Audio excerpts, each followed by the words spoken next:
Hello everyone, welcome back to my YouTube channel. तो I hope आपकी C TET की तैयारी बहुत अच्छे से चल रही होगी, जिसके अब कुछ ही दिन शेष रह गए हैं। इसकी स्ट्रैटेजी मैं आपसे शेयर कर रही हूँ।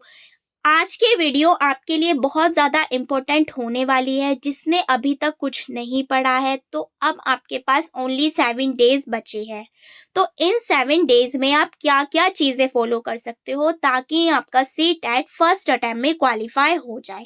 तो वही चीज़ मैं आज की वीडियो में डिस्कस करूंगी। तो आप वीडियो को शुरू से लेकर लास्ट तक ज़रूर देखिएगा और चैनल पर नए हैं तो चैनल को सब्सक्राइब ज़रूर कीजिएगा। तो चलिए स्टार्ट करते हैं आज की वीडियो को। How to crack CTET in 7 days. तो आप इसमें क्या क्या चीजें कर सकते हो। तो डे फर्स्ट में आपको क्या करना है, ये सारी चीजें मैंने लिखी हुई है, आपको बस देखना है और पढ़ना है। सबसे पहले आपको क्या करना है, सीडीपी पढ़नी है। क्योंकि सीडीपी का जो होता है सी टेट में बहुत बड़ा रोल होता है। सीडीपी एक ऐसा सब्जेक्ट है जो हमारे ऑल सब्जेक्ट्स में भी हेल्प करता है। जैसे कि आप पियाजे का सिद्धांत ले लीजिए, वो आपको सीडीपी में भी मिल जाएगा और हिंदी में भी मिल जाएगा। कोहलबर्ग का हो गया, वाइगोत्स्की का हो गया। तो ये कुछ ऐसे सिद्धांत है जो आपके दो सब्जेक्ट में हेल्प करते हैं। तो सबसे पहले तो आपको सीडीपी पढ़नी है। पढ़नी कैसे है, मैं दोनों की बात करूंगी, जिन्होंने अभी तक कुछ नहीं पढ़ा है और जिन्होंने पढ़ रखा है।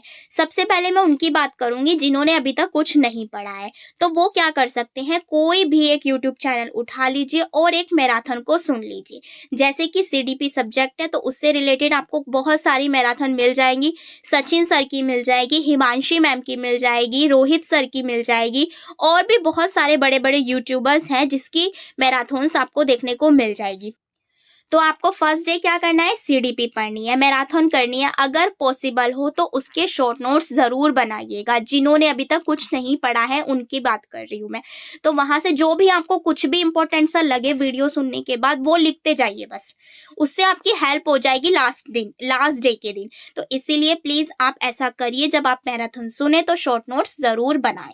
और जिन्होंने पढ़ लिया है वो क्या करेंगे, वो भी एक बार मैराथन को 2 गुना स्पीड पर देख लेंगे। और जितने भी की पॉइंट्स हैं, शॉर्ट नोट्स अगर आपने बना रखे हैं तो अच्छी बात है, उन्हीं के अंदर आप नोट डाउन कर सकते हैं। और अगर आपने नहीं बना रखे हैं तो आप नोट डाउन कर सकते हैं। और अगर आपने बना रखे हैं तो आप उन्हें पढ़ सकते हैं। रिवीज के अलावा आपको क्या करना है, ये तो आपको पढ़नी है, लेकिन कुछ ऐसे सिद्धांत है जिसमें आपके कॉन्सेप्ट्स क्लियर होने चाहिए, क्योंकि इनसे क्वेश्चंस भर भर के आते हैं। कौन कौन से हैं, पियाजे हो गया, वाइगोत्स्की हो गया, कोहलबर्ग हो गया, थ्रोनडाइक हो गया, आल्बर्ट बंडूरा हो गया, एरिक एरिक्सन हो गया, अभिप्रेरणा का सिद्धांत, अधिगम, समावेशी शिक्षा। मैं बोल रही हूँ, इन्हें भी आप लिख लीजिएगा। तो ये कुछ ऐसे इंपॉर्टेंट टॉपिक हैं जो बनते ही, जिनसे क्वेश्चन बनते ही बनते हैं। एक फेवरेट टॉपिक है सी टेट का, लर्निंग डिसेबिलिटी, यानी कि अधिगम अक्षमता। इससे 1-2 क्वेश्चन बनना ही बनना है, इसे तो छोड़िएगा भी मत। और बहुत इजी है, डिसलेक्सिया, डिस्ग्राफिया, ये जो जितने भी चीजें हैं बस यही चीजें पढ़ने की, कौन सा किससे होता है। डिस्कैलकुलिया गणित से होता है, डिस्ग्राफिया लेखन से होता है। तो बस ये चीजें आपको पढ़नी है।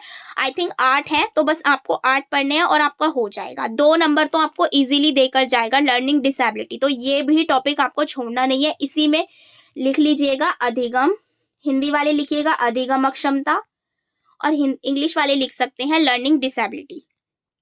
तो फर्स्ट डे ओनली आपको ये काम करना है, मैराथन देखनी है।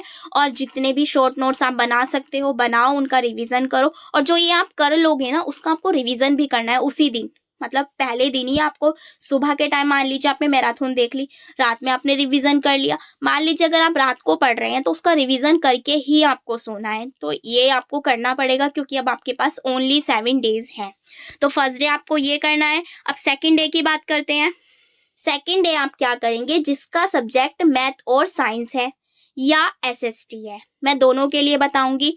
और फर्स्ट पेपर वालों के लिए जिसके पास ईवीएस है।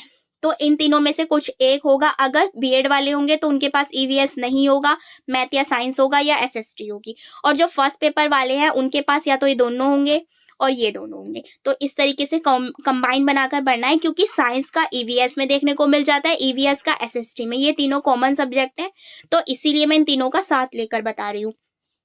तो इसमें भी आपको सेम प्रोसेस फॉलो करना है, मैराथन देखनी है प्लस शॉर्ट नोट्स बनाने हैं आपने। बना रखे हैं, उनका रिवीजन करिए या कुछ और ऐड डाउन उसमें हो सकता है मैराथन देखने के बाद, तो वो करिए। सेम प्रोसेस वही करना है जैसे आपने सीडीपी में किया था। मैथ साइंस के हैं तो मैथ की मैराथन देखिए और साइंस की देखिए, प्लस पैडागोजी की भी ज़रूर देखनी है। दोनों की देखनी है आपको, पैडागोजी प्लस कंटेंट की। तो ये आपको करना है सेकंड डे पर। ये करने के बाद आप इसका रिवीजन कर लीजिएगा। मैं आपको केवल एक एक सब्जेक्ट ही बता रही हूँ, इसीलिए ज़्यादा नहीं है। कभी आप सोच रहे हो बहुत ही ज़्यादा है, एक मैराथन ज़्यादा से ज़्यादा 4 से 5 घंटे की होती है। उसे अगर आप 2 गुना स्पीड में देखोगे तो 2.5 घंटे में वो आपकी कवर हो जाएगी। तो इसीलिए आप एक मैराथन को देखिए और वो भी 2 गुना स्पीड पर देखिएगा, ताकि आपका जल्दी-जल्दी कवर हो जाए। और चीज़ों को समझना भी है, ये नहीं बस सुन ली और आपको समझ में कुछ आया नहीं। अंडरस्टैंडिंग बेस्ड चीज़ें, अपना बेस क्लियर करना है, अंडरस्टैंडिंग समझना है चीज़ों को। सेकंड डे आपका ये हो गया। अब बात करते हैं थर्ड डे की। तो डे थर्ड में बात करूंगी मैं लैंग्वेज की, जो कि आपका दोनों सब्जेक्ट में रोल प्ले करता है। किसी के पास हिंदी इंग्लिश होगी, किसी के पास हिंदी संस्कृत होगी, किसी के पास इंग्लिश होगी, किसी के पास हिंदी इंग्लिश होगी। तो दोनों का आप मिक्स मैच कर लीजिएगा। जिसने भी अगर हिंदी इंग्लिश ले रखी है तो वे इन दोनों की मैराथन देखेंगे। इंग्लिश और हिंदी ले रखी है तो वो इन दोनों की मैराथन देखेंगे। हिंदी और संस्कृत ले रखी है तो वो इन दोनों की मैराथन देखेंगे। अगर आप देखेंगे तो मोस्टली कंटेंट सेम है दोनों का, तो इसीलिए ज़्यादा नहीं है, कमी है बहुत। फिर आपको इसके भी शॉर्ट नोट्स बनाने हैं। लैंग्वेज की मैराथन देखनी है, इसके भी शॉर्ट नोट्स बना रखे हैं। जिन्होंने बना रखा है उन्हें रिवीजन करना है। जितनी बार आप रिवीजन करोगे ना, वो आपके लिए की है सक्सेस होने की, क्लियर करने की एग्जाम की। तो इसीलिए आपको रिवीजन ज़रूर करना है। तो ये हो गया डे थर्ड में। डे फर्स्ट मैंने आपको सीडीपी बता दिया, डे सेकंड में मैंने ईवीएस, मैथ, साइंस और एसएसटी की बात की, और डे थर्ड में मैंने आपकी लैंग्वेज की बात की। अब बात करते हैं डे फोर की। डे फोर में आप क्या करेंगे? गद्यांश पद्यांश करना है, प्रैक्टिस हो सके प्रैक्टिस करिए, प्लस आपको पीवाईक्यू करने हैं एटलीस्ट 5 ईयर्स के। 5 ईयर्स के पीवाईक्यू करने हैं विद ऑल सब्जेक्ट लिख लीजिएगा यहाँ पर। ऑल सब्जेक्ट के आपको 5 ईयर्स के पीवाईक्यू लगानी है। इसके बाद इंपॉर्टेंट टॉपिक बता रही हूँ वो पढ़ने हैं, जैसे कि एनईपी 2020 छोड़ना नहीं है, करना है बिल्कुल। 2 से 3 क्वेश्चन आए रखे हैं, ये समझ लीजिए, आराम से आ जाते हैं। आरटी 2009, इससे भी 3 से 4 क्वेश्चन इजीली। एनसीएफ 2005, इससे भी 3 से 4 क्वेश्चन इजीली बन जाते हैं। तीनों टॉपिक बहुत ही ज़्यादा इंपॉर्टेंट है। अब देखिए, मैंने यहाँ पर लिख दिया इंपॉर्टेंट टॉपिक में लर्निंग डिसेबिलिटी। ये मैंने आपको ऊपर भी बताया, बहुत ज़्यादा इंपॉर्टेंट टॉपिक है, छोड़िएगा ही मत। कुछ नहीं है, 8 दे रखे हैं, बस इनको पढ़ना है आपको। 8 है ओनली। मेरे चैनल पर भी मिल जाएंगे, अगर आपने नहीं देखे तो आप देख भी सकते हैं। इसके अलावा है, जो आपने फर्स्ट डे किया था ना, सिद्धांत पढ़े थे, बस सिद्धांत की बात कर रही हूँ, वो सारे सिद्धांत भी पढ़ने हैं आपको इसमें। इसके अलावा positive and negative tag word, जो कि सी टैट के लिए एक हथियार है, छोड़ना नहीं है। Positive and negative tag word को सर्च करेंगे यूट्यूब पर, positive and negative tag word CTET के लिए, तो आपको बहुत सारे मिल जाएंगे। ऑल सब्जेक्ट के भी मिल जाएंगे, अलग अलग सब्जेक्ट के देखना चाहते हैं वो भी मिल जाएंगे, और अगर कंबाइन देखना चाहते हैं वो भी मिल जाएंगे। मेरे चैनल पर भी पड़े हुए हैं। अगर शॉर्ट्स में जाकर देखेंगे आप मेरे चैनल पर, तो आपको वहाँ पर मिल जाएंगे। प्लस मेरे टेलीग्राम चैनल पर भी आपको मिल जाएंगे। तो बहुत सारे ऑप्शंस हैं आपके पास। तो आप ये तो बिल्कुल भी मत कहिएगा कि हम पढ़े कहाँ से। इसके बाद शॉर्ट नोट्स पढ़ने हैं, जो भी आपने 3 दिन तक बनाए थे, जो आपने सेल्फ मैराथन से बनाए थे। जैसे कि मैंने लिख दिया है, 3 दिन में जो भी आपने नोट्स बनाए हैं वो आपको 4 डे में करने हैं। ये मैं 4 डे की बात कर रही हूँ। इसमें आपको गद्यांश पद्यांश की प्रैक्टिस करनी है। 1-2 घंटा दे लीजिएगा। गद्यांश पद्यांश आपको कैसे मिलेंगे? पीवाईक्यू से। पीवाईक्यू को ही लगा लीजिएगा, पहरा पढ़िएगा, क्वेश्चन को छांटिएगा, तो वो उससे क्या होगा, आपका टाइम बचेगा। आपको पता चलेगा किस टाइप के क्वेश्चंस आते हैं, क्या होता है। ये आपका पीवाईक्यू का ही काम है, कभी आप सोचो एक्स्ट्रा है, ठीक है। इसके बाद इंपॉर्टेंट टॉपिक्स मैंने आपको बता दिए, ये सारे आपको करने ही करने हैं। अब बात करते हैं डे 5 की। डे 5 में भी आप रिवीजन कर सकते हैं। जितना भी आपने ऊपर कंटेंट पढ़ा है उससे रिलेटेड आप जितना भी हो सके आपको रिवीजन करना है। एटलीस्ट 5 ईयर्स के पीवाईक्यू आपको लगाने हैं, ठीक है। पीवाईक्यू का आपको रिवीजन करना है एटलीस्ट 5 ईयर्स के, और जितना भी आपने ऊपर पढ़ा है 4 डेज में, वो सारा भी आप इसी दिन पढ़ लीजिएगा, 5 डे के दिन। अब मैं बात करने वाली हूँ 6 डे की। 6 डे में आपने जितना भी कंटेंट पढ़ा था सबका आपको रिवीजन करना है, बिकॉज रिवीजन की है सी टेट पास करने की। तो जितना आप रिवीजन करेंगे ना उतना ज़्यादा आपके लिए बेनिफिट होगा। और कोशिश कीजिएगा कुछ भी नया मत पढ़िएगा, जो भी आपने इन 4 डेज में कर लिया है बस उसी का आपको बार बार से रिवीजन करना है। रिवीजन तो आप जितनी बार करोगे ना उतना ज़्यादा आपके लिए बेनिफिट होगा। तो 6 डे आपको केवल ओनली रिवीजन करना है, बार बार जो भी आपने पढ़ा है, लिखा है, शॉर्ट नोट्स बनाए हैं, इंपॉर्टेंट टॉपिक्स हैं, सबका रिवीजन करना है। और सब कुछ आपको मेरे टेलीग्राम पर भी मिल जाएगा। आप मेक श्योर मेरे टेलीग्राम को ज़रूर ज्वाइन करें।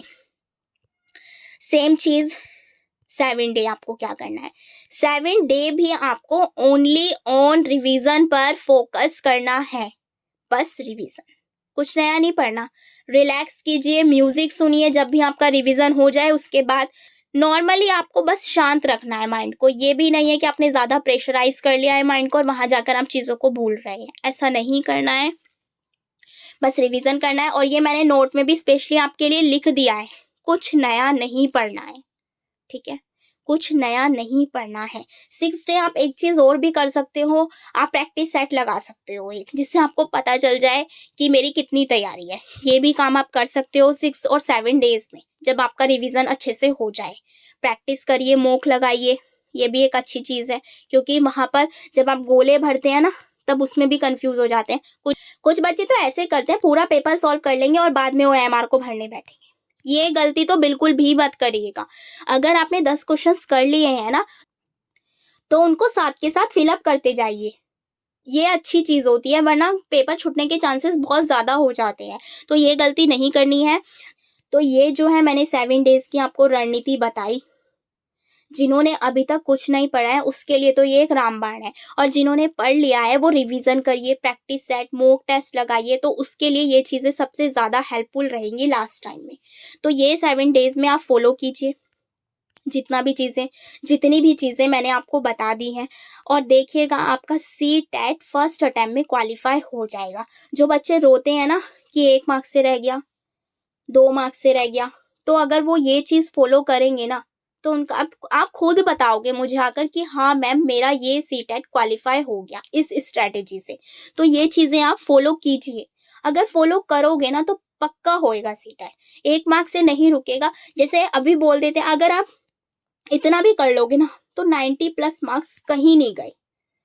ज़्यादा आ जाए तो वो बहुत अच्छी बात है, लेकिन 90 तो आपके आएंगे ही आएंगे, क्रैक तो आपका हो ही जाएगा एग्जाम, क्वालिफाइड तो आप कर ही जाओगे। जो भी ये एक मार्क्स से जैसे कि 89 पर रुक जाते हैं, 81 पर रुक जाते हैं, तो ये बच्चे तो ज़रूर इस चीज़ को फॉलो करें, बहुत ज़्यादा हेल्प हो जाएगी। कोशिश कीजिएगा इन चीज़ों को फॉलो करने की। मेरे टेलीग्राम ग्रुप को भी ज़रूर ज्वाइन कीजिए, वहाँ पर आपको बहुत सारी चीज़ें फ्री में अवेलेबल करवाई हुई हैं, तो वो चीज़ पढ़िए आप, अगर कुछ आपके पास नहीं है तो ये चीज़ आप कर सकते हैं। अगर वीडियो हेल्पफुल लगी हो तो प्लीज़ वीडियो को ज़्यादा से ज़्यादा अपने फ्रेंड्स के साथ शेयर कीजिए, लाइक कीजिए, कमेंट कीजिए। Thank you.